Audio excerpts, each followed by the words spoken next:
প্রথমেই জানিয়ে দিব গাজায় প্রায় ৪০০ বার যুদ্ধবিরতি লঙ্ঘন করেছে ইসরায়েল। ইরানকে জাতিসংঘের পরমাণু সংস্থার সঙ্গে কাজ করার আহ্বান যুক্তরাষ্ট্র ও ইউরোপীয় দেশগুলোর। ইরানের ধারের কাছেও নেই ইসরায়েল। সর্বশেষ থাকছে ইউক্রেন কি পরাজয়ের দ্বারপ্রান্তে? এতক্ষণ শুনছিলেন সংবাদ শিরোনাম, এখন বিস্তারিত। গাজায় চলমান যুদ্ধবিরতির মাঝেও ইসরায়েলি বাহিনী প্রায় ৪ শতাধিকবার চুক্তি ভঙ্গ করেছে বলে জানিয়েছে গাজার স্থানীয় কর্তৃপক্ষ। তাদের দাবি, যুদ্ধবিরতি ঘোষণা থাকার পরও বিভিন্ন এলাকায় টানা হামলা, গুলিবর্ষণ এবং শেলিংয়ের ঘটনা ঘটেছে। এসব লঙ্ঘনের ফলে গাজার বহু এলাকা আবারও আতঙ্কের মধ্যে পড়েছে এবং বেসামরিক মানুষের দৈনন্দিন জীবন প্রায় অসহনীয় হয়ে উঠেছে। গাজার সরকারি মিডিয়া অফিস জানায়, যুদ্ধবিরতি কার্যকর হওয়ার পর থেকে ইসরায়েল মোট ৩৯৩ বার হামলার মতো কর্মকাণ্ড চালিয়েছে। এর মধ্যে রয়েছে আবাসিক এলাকায় বোমা বর্ষণ, সীমান্তের কাছাকাছি গুলি ছোড়া, বাড়িঘর ভাঙচুর এবং স্থল হামলা। গাজা কর্তৃপক্ষ বলছে, প্রতিটি হামলার সময় সাধারণ মানুষ ভীত সন্ত্রস্ত হয়ে পড়ে এবং অনেকে ঘরবাড়ি ছেড়ে নিরাপদ আশ্রয়ের খোঁজে ছুটে যায়। অন্যদিকে গাজার দাবি অনুযায়ী এসব লঙ্ঘনের মাঝে বহুবার সরাসরি বেসামরিক জনগণের দিকে গুলি চালানোর ঘটনাও রয়েছে। বাড়িঘর ধ্বংস, ত্রাণবহরে বাধা সৃষ্টি এবং বিভিন্ন অঞ্চলে সামরিক উপস্থিতি বাড়ানোর অভিযোগও আনা হয়েছে ইসরায়েলের বিরুদ্ধে। গাজার প্রশাসনের ভাষ্য, যুদ্ধবিরতির মাঝেই এসব আক্রমণ তাদের দৈনন্দিন জীবনে নতুন করে অস্থিতিশীলতা তৈরি করছে। অনেক পরিবার আবারও আশ্রয়কেন্দ্রে ফিরতে বাধ্য হয়েছে, কেউ কেউ রাত কাটাচ্ছে ভয়ে, কেউ আবার খাবার ও পানির স্বল্পতায় মানবিক সংকটে পড়ছে। স্বাস্থ্য বিভাগের তথ্য অনুযায়ী এসব লঙ্ঘনের ফলে নতুন করে হতাহত হওয়ার ঘটনাও ঘটেছে। বিভিন্ন বোমা বা শেলিংয়ে অনেকেই আহত হয়েছেন এবং কয়েকজনের মৃত্যুর খবরও পাওয়া গেছে। হাসপাতালগুলো আবার চাপের মুখে পড়েছে, কারণ প্রতিটি লঙ্ঘন শেষে নতুন করে আহত মানুষেরা চিকিৎসার জন্য সেখানে ছুটে আসছেন। ওষুধ ও চিকিৎসা সামগ্রীর সংকট থাকায় এই পরিস্থিতিতে চিকিৎসকরা বড় চ্যালেঞ্জে রয়েছেন। গাজার পক্ষ থেকে অভিযোগ, যুদ্ধবিরতির শর্ত অনুযায়ী হামলা, শেলিং বা সামরিক তৎপরতা পুরোপুরি নিষিদ্ধ থাকার কথা থাকলেও বাস্তবে তা মানা হচ্ছে না। তারা বলছে, প্রায় প্রতিদিনই কোনো না কোনো এলাকায় ইসরায়েলি বাহিনী উপস্থিতি বাড়াচ্ছে বা আকাশ থেকে টহল দিচ্ছে। এসব কর্মকাণ্ড গাজাবাসীর মনে আতঙ্ক সৃষ্টি করছে এবং পুরো যুদ্ধবিরতি পরিস্থিতিকে অনিশ্চিত করে তুলছে। মানবিক সংস্থাগুলো পরিস্থিতি নিয়ে উদ্বেগ প্রকাশ করছে। তাদের মতে, যুদ্ধবিরতি লঙ্ঘনের কারণে ত্রাণকাজ বাধাগ্রস্ত হচ্ছে এবং ভঙ্গুর অবকাঠামো পুনর্নির্মাণ কার্যক্রম ধীর হয়ে পড়ছে।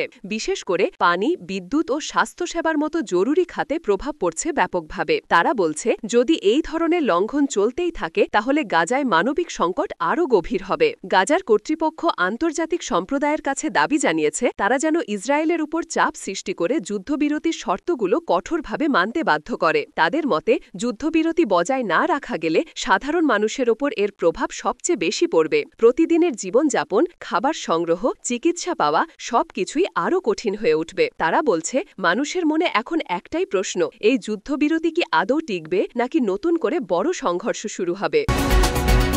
এরপর জানবেন, যুক্তরাষ্ট্র এবং ইউরোপের কয়েকটি প্রভাবশালী দেশ ইরানকে জাতিসংঘের পরমাণু সংস্থা IAEA এর সঙ্গে পূর্ণ সহযোগিতায় ফিরতে আহ্বান জানিয়েছে। তারা বলেছে, ইরানকে তার পারমাণবিক কার্যক্রম সম্পর্কে সঠিক তথ্য প্রদান, পরিদর্শকদের প্রবেশাধিকার নিশ্চিত করা এবং দীর্ঘদিন ধরে স্থগিত থাকা প্রযুক্তিগত যোগাযোগ পুনরায় চালু করতে হবে। তাদের মতে, আন্তর্জাতিক নিয়ম মেনে চলা রাজনৈতিক স্থিতিশীলতার স্বার্থে অত্যন্ত গুরুত্বপূর্ণ। এ কারণে ওয়াশিংটন, লন্ডন, প্যারিস ও বার্লিন যৌথভাবে একটি বক্তব্য প্রকাশ করেছে, যেখানে তেহরানকে অতিরিক্ত সুরক্ষা ব্যবস্থা বা সীমাবদ্ধতা আরোপ না করে সংস্থার সঙ্গে কাজ চালিয়ে যাওয়ার অনুরোধ জানানো হয়েছে। এই সহযোগিতার মাধ্যমেই আন্তর্জাতিক সম্প্রদায় নিশ্চিত হতে পারবে যে ইরানের কর্মসূচি নিরাপদ ও স্বচ্ছ। ইরানের বিরুদ্ধে সাম্প্রতিক সময়ে কিছু স্থাপনা পরিদর্শনে বাধা দেওয়ার অভিযোগ উঠেছে, যা নিয়ে পশ্চিমা দেশগুলোর উদ্বেগ আরও বেড়েছে। তাদের বক্তব্য, সংস্থার কাজ বাধাগ্রস্ত হলে কোনো দেশই ইরানের উদ্দেশ্য সম্পর্কে নিশ্চিত হতে পারবে না। তাই তারা মনে করে, দেরি না করে ইরানকে IAEA এর সঙ্গে ধারাবাহিক যোগাযোগে ফিরতে হবে। যুক্তরাষ্ট্রের কর্মকর্তারা বলেছেন, এই সহযোগিতা পুনরায় চালু হলে ভবিষ্যতে পারমাণবিক ইস্যুকে কেন্দ্র করে বড় ধরনের ভুল বোঝাবুঝি বা উত্তেজনার সুযোগ কমে যাবে। অন্যদিকে ইউরোপের দেশগুলোও বলেছেন যে ইরানের সঙ্গে সহযোগিতা পুনঃস্থাপন আন্তর্জাতিক নিরাপত্তার স্বার্থে জরুরি। তাদের মতে, পরমাণু ইস্যুতে দীর্ঘ বিরতি বা তথ্যের অভাব কূটনৈতিক প্রচেষ্টা বাধাগ্রস্ত করে এবং অপ্রয়োজনীয় সন্দেহ তৈরি করে। তাই তাদের আহ্বান, তেহরান যেন IAEA এর অনুরোধগুলো গুরুত্ব সহকারে বিবেচনা করে এবং দ্রুত ব্যবস্থা নেয়। তবে ইরান জানিয়েছে যে তারা তাদের সার্বভৌমত্বের প্রশ্নে কোনো চাপ মেনে নেবে না। দেশটি বলছে তারা সহযোগিতা করতে আগ্রহী হলেও কিছু নিরাপত্তাজনিত কারণে নির্দিষ্ট স্থাপনায় প্রবেশ সীমিত রাখতেই হচ্ছে। এছাড়া অতীতে বিভিন্ন হামলা ও সাইবার আক্রমণের কারণে তারা তাদের পরমাণু স্থাপনাগুলোতে অতিরিক্ত নিরাপত্তা ব্যবস্থা চালু করেছে, যা হঠাৎ করে তুলে নেওয়া সম্ভব নয়। যদিও আন্তর্জাতিক সম্প্রদায়ের আহ্বান সম্পর্কে ইরান আনুষ্ঠানিক প্রতিক্রিয়া দেয়নি, তবে দেশটির কর্মকর্তারা ইঙ্গিত দিয়েছেন যে সংলাপ চলমান থাকলে কিছু অগ্রগতি হতে পারে। এদিকে জাতিসংঘের পরমাণু সংস্থা বলেছে তারা যে কোনো সময় আলোচনায় বসতে প্রস্তুত। সংস্থাটি আশা করছে ইরান অতীতের মতোই সহযোগিতায় ফিরবে এবং দীর্ঘদিন ধরে আটকে থাকা প্রযুক্তিগত তথ্য ও প্রবেশাধিকার পুনরায় উন্মুক্ত করবে। সংস্থার মতে পারমাণবিক নিরাপত্তা রক্ষা করতে হলে সংশ্লিষ্ট সব দেশের সঙ্গে সম্পর্ক স্বচ্ছ থাকতে হবে। যুক্তরাষ্ট্র ও ইউরোপের এই আহ্বানের পর এখন নজর রয়েছে ইরানের পরবর্তী ঘোষণার দিকে। তেহরান সহযোগিতায় ফিরে আসবে নাকি আরও কঠোর অবস্থান নেবে, সেটি নির্ধারণ করবে আগামী দিনের কূটনৈতিক অবস্থা এবং অঞ্চলের নিরাপত্তা পরিবেশ। এরপর জানবেন মধ্যপ্রাচ্যের সাম্প্রতিক উত্তেজনার প্রেক্ষাপটে ইরানের সামরিক সক্ষমতা নিয়ে নতুন করে আলোচনা শুরু হয়েছে, যেখানে দেশটির কর্মকর্তারা দাবি করেছেন যে শক্তি ও প্রস্তুতির দিক থেকে ইরানের ধারের কাছেও নেই ইসরায়েল। তেহরান বলছে সাম্প্রতিক বছরগুলোতে তাদের প্রতিরক্ষা ব্যবস্থা, ক্ষেপণাস্ত্র প্রযুক্তি, আকাশ প্রতিরক্ষা ও গোয়েন্দা সক্ষমতা এত দ্রুত উন্নত হয়েছে যে অঞ্চলটির কোনো দেশই এখন আর ইরানের সরাসরি প্রতিদ্বন্দ্বী নয়।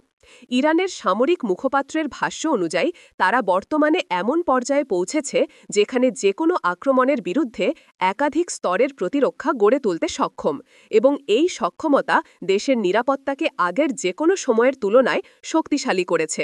ইরানের কর্মকর্তারা বলছেন তাদের কাছে স্বল্প, মধ্যম ও দীর্ঘপাল্লার ক্ষেপণাস্ত্রের বহর রয়েছে, যা দ্রুত মোতায়েন এবং নির্ভুল আঘাত হানতে পারে। তেহরান দাবি করেছে সাম্প্রতিক পরীক্ষাগুলোতে তাদের ক্ষেপণাস্ত্র ব্যবস্থা একাধিক টার্গেটে একসঙ্গে আঘাত হানতে সক্ষম হয়েছে। এছাড়া ড্রোন প্রযুক্তিতেও তারা উল্লেখযোগ্য অগ্রগতি করেছে।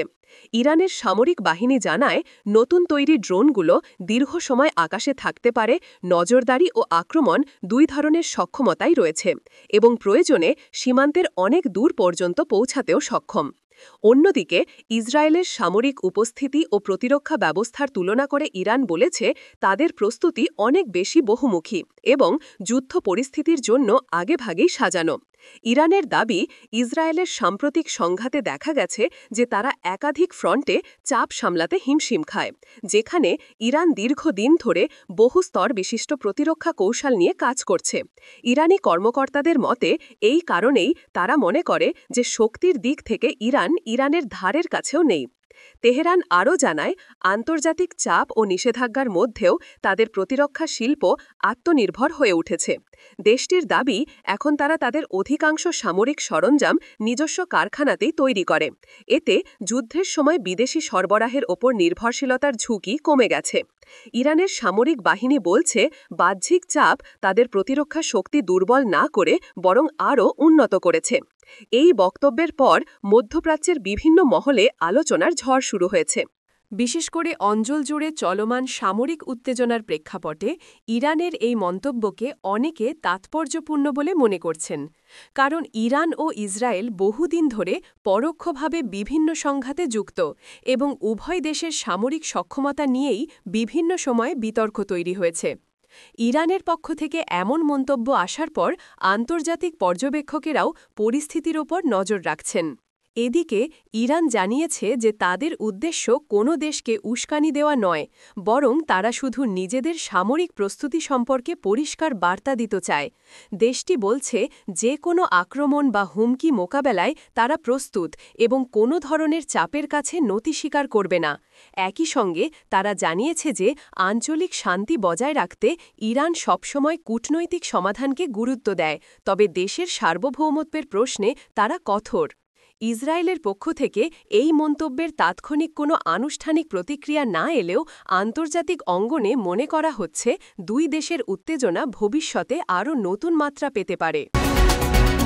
এরপর জানবেন ইউক্রেনে চলমান যুদ্ধের সাম্প্রতিক পরিস্থিতি নিয়ে আন্তর্জাতিক মহলে নতুন করে প্রশ্ন উঠেছে। দেশটি কি পরাজয়ের দ্বারপ্রান্তে পৌঁছে গেছে? সাম্প্রতিক সপ্তাহগুলোতে যুদ্ধক্ষেত্রে ইউক্রেনের অবস্থান আরও কঠিন হয়ে উঠেছে। রাশিয়ার হামলার মাত্রা বেড়ে যাওয়ায় ফ্রন্টলাইনের বিভিন্ন অংশে ইউক্রেনীয় বাহিনী চাপের মধ্যে পড়েছে। দেশের পূর্ব ও দক্ষিণাঞ্চলে রাশিয়ার টানা অগ্রযাত্রা ইউক্রেনের সামরিক সক্ষমতাকে পরীক্ষার সামনে দাঁড় করিয়েছে। বিশেষ করে কৌশলগতভাবে গুরুত্বপূর্ণ কয়েকটি শহর ও গ্রাম রক্ষায় ইউক্রেনীয় সেনাদের ওপর প্রচণ্ড চাপ তৈরি হয়েছে। এতে যুদ্ধের সামগ্রিক চিত্র নিয়ে নানা প্রশ্নের জন্ম হয়েছে। ফ্রন্টলাইনে অবস্থান করা সেনাদের রিপোর্ট অনুযায়ী রাশিয়া একাধিক দিক থেকে নতুন আক্রমণ চালাচ্ছে। ড্রোন হামলা, ক্ষেপণাস্ত্র নিক্ষেপ এবং স্থলবাহিনীর অগ্রযাত্রা সব মিলিয়ে যুদ্ধের তীব্রতা বাড়ছে প্রতিদিনই। ইউক্রেন জানাচ্ছে তারা এখনও প্রতিরোধ চালিয়ে যাচ্ছে, তবে সামরিক সরঞ্জাম, গোলাবারুদ এবং জনবল চাহিদা আগের তুলনায় আরও বেশি। অনেক এলাকায় প্রতিরক্ষার জন্য অতিরিক্ত ইউনিট পাঠাতে হচ্ছে, আবার কোথাও কোথাও টানা লড়াইয়ের কারণে সেনাদের ক্লান্তি স্পষ্ট হয়ে উঠছে। একই সময়ে ইউক্রেনের অবকাঠামো ব্যাপক ক্ষতির মুখে পড়েছে। বিদ্যুৎ কেন্দ্র, যোগাযোগ ব্যবস্থা এবং সামরিক স্থাপনাগুলোর ওপর ধারাবাহিক হামলা দেশটির ভেতরে নতুন সংকট সৃষ্টি করছে। বড় শহরগুলোতে মাঝে মাঝে বিদ্যুৎ বিভ্রাট সৃষ্টি হচ্ছে, যা সাধারণ মানুষের জীবনযাত্রার ওপরও বড় প্রভাব ফেলছে। হাসপাতাল, স্কুল এবং ত্রাণ সরবরাহ ব্যবস্থাও ব্যাহত হচ্ছে এসব হামলার কারণে। রাজধানী কিয়েভ সহ বিভিন্ন শহরে সতর্কতা সাইরেন প্রতিদিনই কয়েকবার বাজছে। নাগরিকদের নিরাপদ আশ্রয়ে যেতে হচ্ছে। অনেক পরিবার আবারও স্থানচ্যুত হয়েছে। কেউ কেউ সীমান্তবর্তী দেশগুলোতে পালিয়ে যাচ্ছে। যুদ্ধের মাঝে শীত মৌসুমের প্রস্তুতিও ইউক্রেনকে কঠিন অবস্থায় ফেলেছে। জ্বালানি ও গরমের সরঞ্জামের ঘাটতি পরিস্থিতিকে আরও জটিল করে তুলছে। এদিকে আন্তর্জাতিক মিত্রদের কাছ থেকে সহায়তা পাওয়ার বিষয়েও ইউক্রেন কিছু অনিশ্চয়তার মুখোমুখি। কিছু দেশ তাদের সামরিক সাহায্য কমানোর ইঙ্গিত দিচ্ছে, আবার কেউ কেউ নতুন শর্ত আরোপ করতে চাইছে। এতে ইউক্রেনের সামরিক পরিকল্পনা কিছুটা ধীর হয়ে গেছে। সরকার বলছে তারা সহায়তা অব্যাহত রাখার বিষয়ে বন্ধুপ্রতিম দেশগুলোর সঙ্গে নিয়মিত যোগাযোগ করছে, কিন্তু যুদ্ধ দীর্ঘ হওয়ায় সহায়তা ব্যবস্থায় চাপ পড়ছে। ইউক্রেনের সামরিক নেতৃত্ব জানিয়েছে পরিস্থিতি কঠিন হলেও তারা হাল ছাড়েনি। বহু এলাকায় পাল্টা হামলা চালানো হচ্ছে এবং কিছু জায়গায় তারা আগের অবস্থান পুনরুদ্ধারেও সক্ষম হয়েছে। তাদের ভাষ্যমতে দেশের প্রতিরক্ষা ব্যবস্থা এখনও কার্যকর এবং তারা যুদ্ধ চালিয়ে যাওয়ার জন্য প্রস্তুত। তবুও যুদ্ধ পরিস্থিতি যে ক্রমশ জটিল হয়ে উঠছে তা স্পষ্ট। দেশের জনবল, সামরিক সক্ষমতা, অর্থনৈতিক কাঠামো এবং অবকাঠামোর ওপর দীর্ঘমেয়াদী যুদ্ধ যে বড় ধরনের চাপ তৈরি করছে তার অস্বীকার করার উপায় নেই। তাই আন্তর্জাতিক মহলে এখন এ প্রশ্নটি বারবার শোনা যাচ্ছে, ইউক্রেন কি সত্যিই পরাজয়ের দ্বারপ্রান্তে পৌঁছে গেছে, নাকি তারা নতুন করে শক্তি অর্জন করে যুদ্ধক্ষেত্রে নিজেদের অবস্থান টিকিয়ে রাখতে পারবে? এখন নজর সেই দিকেই।